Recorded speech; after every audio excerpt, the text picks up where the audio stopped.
quiet, there is a legend on the set. Hall of Fame enshrinee, and I would argue, maybe not arguable, the greatest to ever put on that uniform you see right there. Rolling an MSG, scoring in bunches.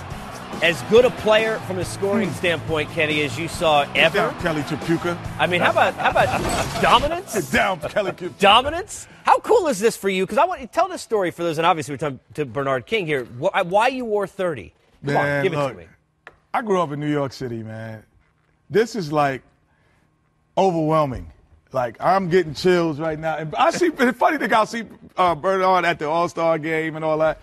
But I wore number 30 because of Bernard King. I grew up in New York City. They were like, what uniform you want when you were in high school? I'm like, I'm going to be the new Bernard King from Archbishop Malloy. And that's what I said. I'm like, I'm going to do what Bernard King does for the Knicks, for y'all. And I was like, I'm going to be number 30. I wanted to do that. I mean, this guy was just I tried to do the walk.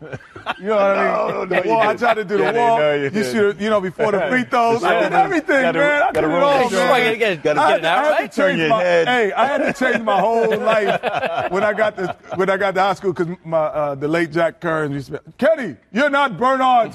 Stop doing that. You're doing everything he's doing.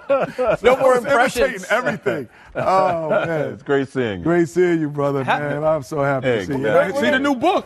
And we're going to talk about Game Face. I want to, the first thing I want to ask you, when you hear impact, you guys all talk about it. One thing I admire, paying it forward. The NBA, I think, is different than the other sports in that way. When you guys talk to each other, the youth coming in now, Kenny, and you watch a guy like Bernard, how much do you enjoy that part of telling your story and getting a chance to have young players learn from what you went through, Bernard? Well, there's a lot of stories here in this book, obviously, and a great many of those stories surrounds the game. I was just saying to you guys earlier, KC, that I was just downstairs with the big O.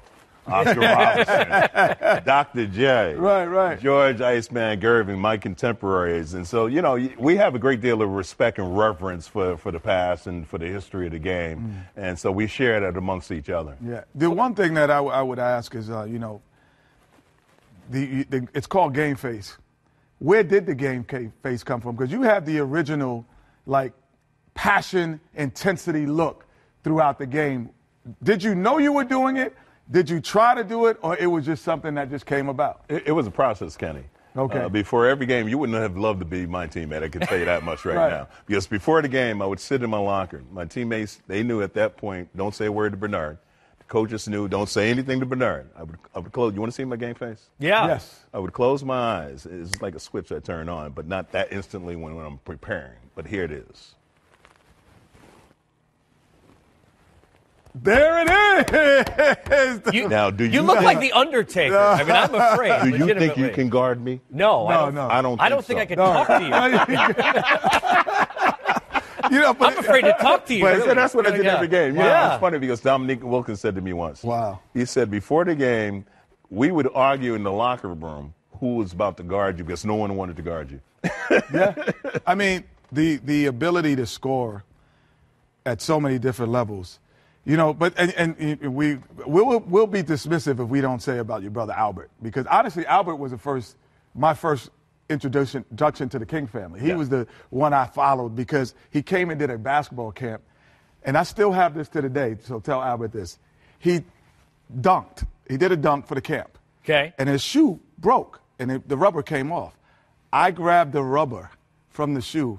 This was when I was in 7th, 8th grade. I still have the rubber on my mantle. No, you're kidding trophies. me. That's really? awesome. So because I had such reverence to the guys from New York City that made it. So for me, we talk about the back-to-back 50-point game. Yeah.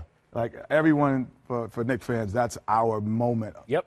Remembering of you. Friday, Saturday night. Yeah, so tell us what went through that process. It was pretty amazing because I came out at an All-Star game. And I scored 18 points in that game. And Kenny, you know what it's like. You realize there's a moment in your career where you've arrived.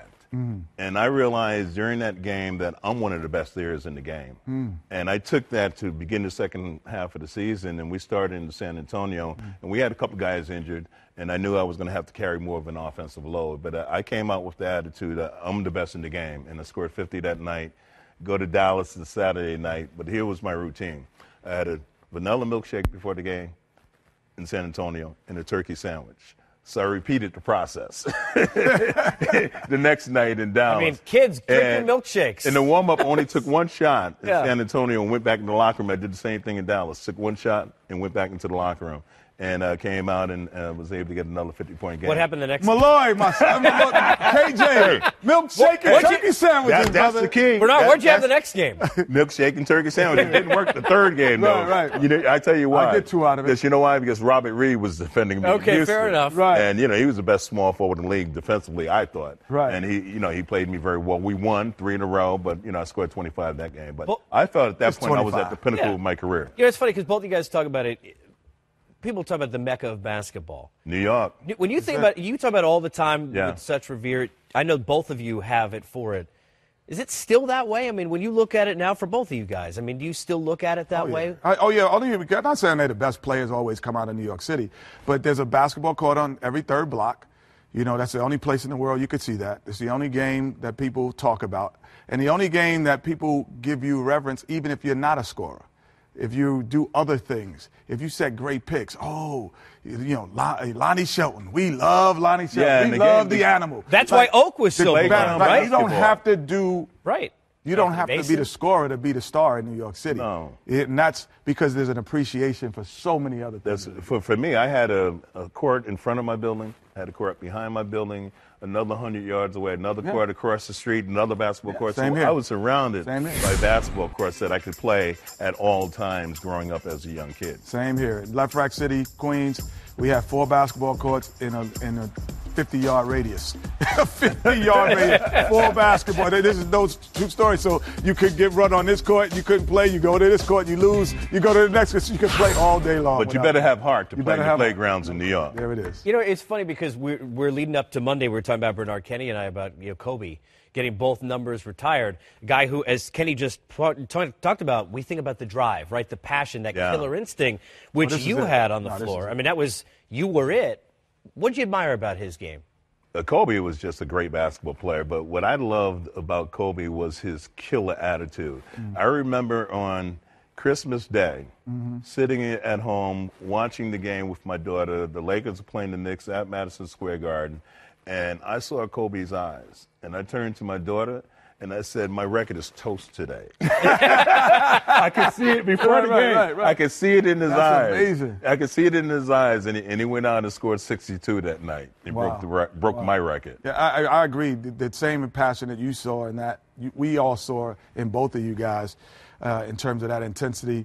You know, I remember we had a benefit game that I put together for Hurricane Katrina, and this was a benefit game for Katrina victims. And we're going to the arena. Right. He stands up and he says, "I just hope y'all ready to play because I'm busting somebody's." and I looked, and then we all looked, and we're like, "You know, this is a charity game, right?" He's like, "I don't care. Yeah. I'm coming at y'all today." And that's the attitude that That's the great game players face. have. I had right? one game like that myself. I came back after spending 2 years recovering from an injury, and I'm playing for the Washington Bullets. For the Bullets. And I said my goal is to make the All-Star team. And I ultimately did that at 34 after working for 6 straight years. And the very next day, we're playing the Knicks in Madison Square Garden, my hometown team, Right. the team I love. I called my mom on the phone, and I said, don't be late tonight. I'm getting 40. Went out and got 49. I love it. You know how good you have to be to give it. 23 in the fourth quarter, and Yeah. we win the game. The fans give me a standing ovation. Beautiful at Madison Square Garden. There it is. Look, get Get out the there book, and Game get Face. the book, Game Game Face. You love the stories. I'm buying 2 copies. That's it. I got one for you. No, I'm buying 2. It's all right, I'm still going to buy it. Bernard, pleasure. I can't wait. For people, Area 21, are you kidding me? Oh, my God. Yes. You, Big O.